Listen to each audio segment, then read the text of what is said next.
Welcome to the Trauma-Informed video series. My name is Kanu. I'm a therapist, I'm a coach, and the principal and founder at Kendall Consulting Group. So we specialize in assisting companies in hiring the right fit, and then also guiding leaders in becoming trauma-informed and fostering trauma-informed practices in the workplace. And I also work on the side with some client that I help heal from trauma. So thank you so much for joining me on this journey. I hope you are enjoying this bite-sized video so far. So I have covered so far what trauma is, and we talked about acute and complex trauma in the last video. And today I'm going to be sharing some common causes of trauma. But before I go there, let me just ask this question. Who is vulnerable? And the answer is everyone. And this is not meant to scare you or to keep you on edge, but that's real talk. But however, it's also important to know that trauma is very subjective. So in that two people can experience the same event and respond very differently. As I shared in the last video about the car accident where, people can respond to the same incident in a very, very different way.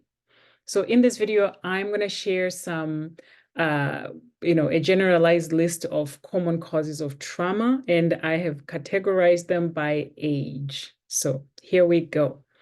I do want to start, though, by saying that studies suggest that maternal stress during pregnancy may affect fetal development and contribute to long-term consequences for the child's mental and physical health. So if you're pregnant and you're thinking about being pregnant, I would think that it is very important for you to address your trauma so that you don't pass it on to your child.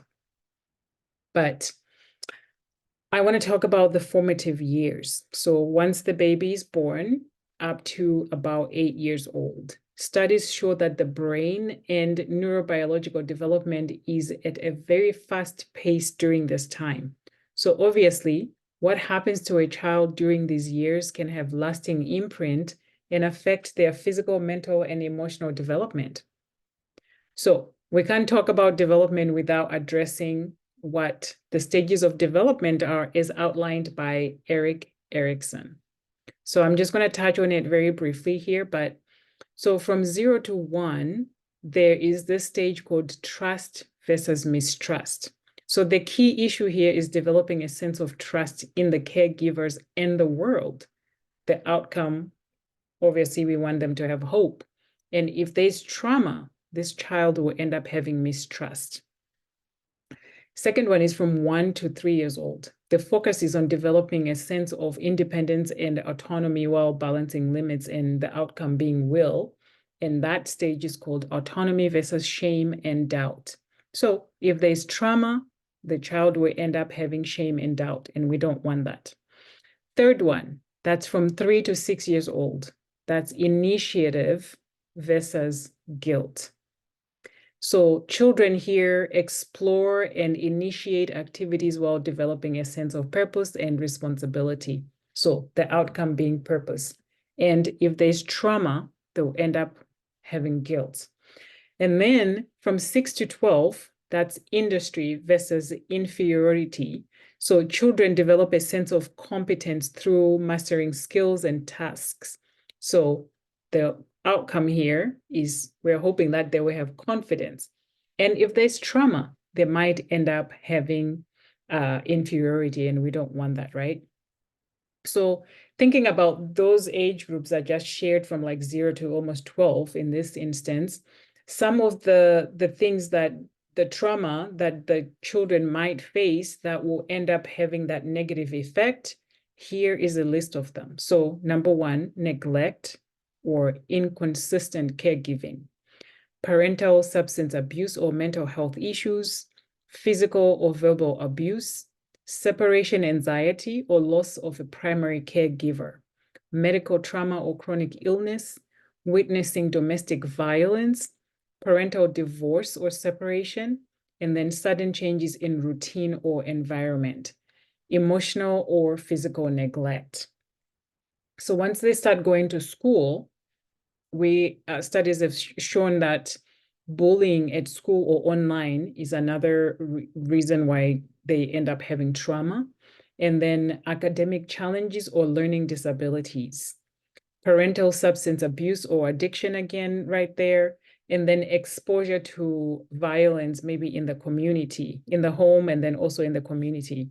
And also if the parents end up having a divorce or there is a lot of family conflict, that will definitely traumatize a child. And then we move on to adolescence. Now, according to Erik Erikson, this is where identity versus role confusion happens. And this is between the ages of 12 to 18. So the key here is forming a cohesive and stable identity, and the outcome being fidelity.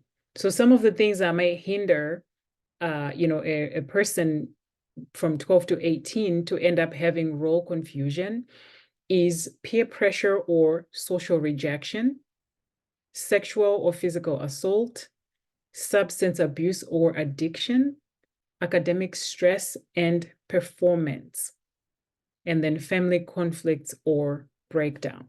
So, I talked about somebody growing up in a very strict home and, parents want you to get straight A's, whatever. It may sound great, but you're also setting your child to fail. So think about that if you're a parent, right? Okay, so now we move on to being adults. So I'm only going to focus the ages of 18 to 40. And this is what Erik Erikson deems as the intimacy versus isolation phase.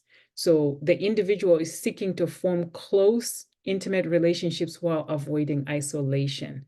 So sometimes people end up struggling and isolating at this age or at this phase in their life because of grief and loss, chronic illness or medical trauma, divorce or relationship breakdown, and then sudden job loss and financial crisis. And we all know the number one reason why the relationships end is because of financial crisis, right? So it's important to note that these are general categories and individual experiences may vary. So trauma is complex, as I shared from the beginning, and it's very multifaceted. So the only thing is to seek professional help, and then they can do necessary assessments and then provide you with the right support. Now, at the end of this month, I'll be sharing too some of the modalities that are really good to maybe you can ask your provider, or if you're a provider, to use with your clients. So I'll be sharing that with you at the very end of this whole series. So, all right, it's contemplation time. So here are a couple questions for you to think about. How does personal awareness of trauma and its potential causes impact our ability to connect with others? And then what role does education play in preventing and addressing trauma, and how can we enhance awareness at both individual and societal levels? So if you have any questions or comments, maybe you want to answer some of these contemplation questions, you can do that here, but I would rather you come over to join our conversation here in the Trauma Informed Tribe Facebook group. Link will be below. And so that's it for today. Till next time, love always. Oh, by the way, and I'll be talking about, now I am switching gears and going to understanding trauma responses. So explaining the body's response to trauma. So that's what's coming up next. Love always.